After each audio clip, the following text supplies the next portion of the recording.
Let me take you to another time and another place. We are going to the western Peloponnese, near a place called Pylos. It is the kind of landscape that's been farmed for so long the soil remembers stone and wooden plows cutting it. In the distance is a hill where a king named Nestor once ruled. If Homer is to be believed, the air here tastes of salt from the Ionian Sea, 30 minutes to the west. And in the summer, when the sun is high, the heat presses down like a hand.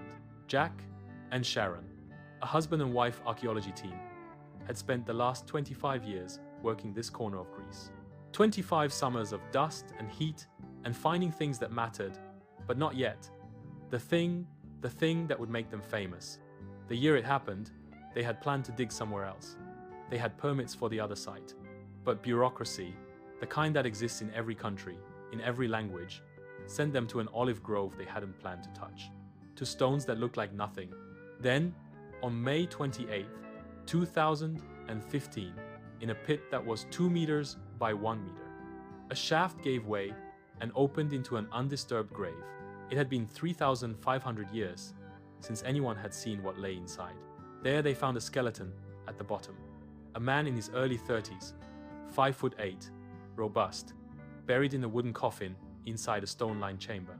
Around him were over 3,000 objects, gold rings, a meter-long bronze sword with a hilt sheathed in gold, silver cups, ivory combs, beads of amethyst from Egypt, amber from the Baltic, lapis lazuli from Afghanistan, and an ivory plaque carved with a creature, half eagle, half lion. That would give him the only name we have, the Griffin Warrior. But there was something else there, something they almost missed. It was laying face down near his right arm, covered in lime, hardened and pale, obscuring everything. They thought it was a worthless bead. They set it aside with the other small finds, to be catalogued later, maybe photographed, probably forgotten. It took a year to clean, a year of picking away what 3.5 millennia had left behind. Grain by grain, millimeter by millimeter, a year of not knowing what was underneath. And when the last of the stone fell away, Sharon would later say it brought some people to tears. Not from joy, but from wonder. Because what they'd found, what they'd uncovered from that year of patient work, shouldn't exist. It was a combat scene carved on hard stone. It was 3 warriors. The victor lunging, sword drawn back, about to pierce the exposed neck of his enemy. Every muscle was defined. The kind of anatomy you'd expect from a Renaissance drawing, not a Bronze Age seal. The dead man's expression could still be read. Pain, loss. The moment the light left his eyes.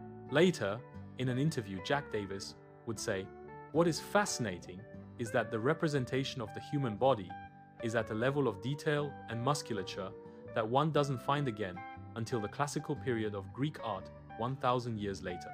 The carving is 3.6 centimeters long, smaller than your thumb, and on it are details. Some are so fine, they are barely visible through the veining of the agate and invisible to the naked eye." And here's the thing they still can't answer. No magnifying tools from this period have ever been found. None. Not on the mainland, not on Crete, not anywhere. So, how did they see what they were carving? How did they carve what they couldn't see?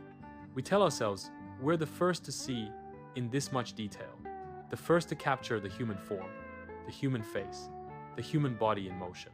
And then the ground gives up something like this, and we realize we're not the first. We have just forgotten that others did it first. Tonight, we're going to ask a different question, not how, because we don't know how. We may never know how, but who? Who was the hand that held the tool? Who was the eye that saw what no one else could see? And what does it mean to hold something 3,500 years old and realize you're not the first to be astonished by it? So here's what we know about the person who made this. He or she, we don't know which, was Minoan, from Crete. The style gives them away, the fluidity of the bodies, the checked kilts, the way muscles move under skin. This is not Mycenaean work. The Mycenaeans were warriors, builders, kings. They did not carve like this. The Minoans did. For centuries before the Griffin Warrior was buried, Cretan artists had been carving seals, painting frescoes, making objects that valued grace over power. They understood the human body in ways their mainland contemporaries didn't. But this is different. This is beyond anything we found on Crete, beyond anything we thought they could do. Jack Davis would later say, "It seems that the Minoans were producing art of the sort that no one ever imagined they were capable of producing." It shows that their ability and interest in representational art, particularly movement and human anatomy, is beyond what it was imagined to be. So who was this artist? The one who could do what no one else could. Imagine them. They would have trained for decades. Seal carving wasn't a hobby, it was a lifetime. They would have started as a child, learning to hold the tool, to feel the stone, to know how much pressure would split it and how much would shape it. They worked with hard stone, agate, one of the most difficult materials to carve. You don't cut it, you grind it, with abrasives, emery perhaps, or quartz sand. Hours and hours of rubbing, of patience, of not rushing, because rushing meant starting over. They drilled a hole through the center, from both sides, meeting in the middle.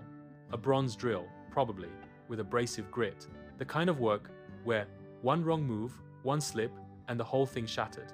And then the detail. The thing we still can't explain.